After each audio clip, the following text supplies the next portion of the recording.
My name is Martyna. I'm a horticultural consultant here in Hebden Bridge. Today we're in a town hall, and behind me you can see some planters from British recycled plastic. And today we're going to show you a method how to plant them to both save water and increase biodiversity within your soil. Traditionally, this Hugelkultur method would be used in permaculture farms. Normally it would have a shape of a mound with lots of wooden logs, wood chip and woody material at the bottom, then a layer of manure or something nitrogen rich, soil and mulch. If you imagine this bed, about half of it is filled with wood chip, some leaves and some straw. Then we have a little bit of horse manure, and then we have our topsoil and mulch planted on top, so exactly like in the garden. Healthy soil is what's going to make our plants healthy.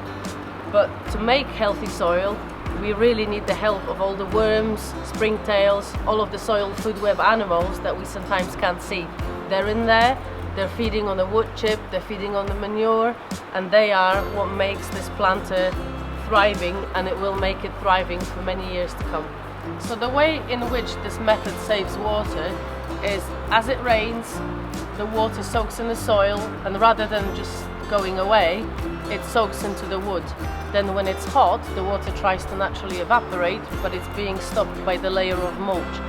Essentially, your root zone of all your plants is always nice and moist and in a perfect condition for them to grow, even when it's hot. Wood, as you know, takes a few years to break down, so a lot of the planters made of wood eventually will have to be replaced. The town hall here has opted for a long-term strategy of having a lifetime guarantee recycled plastic planters. This wooden planter has been used for a few years. As you can see, mycelium, which is fungus, is already decided to start breaking it down. It's now so fragile that we can pretty much break it by hand. All the plants that we decided to plant in these planters are either to promote biodiversity, so we have plants like Calicarpa, which has amazing berries for birds in the winter. We have some snowdrops. We also have a lot of herbs like oregano, chives and rosemary, which are both good for pollinators and can be used in the cafe in the town hall.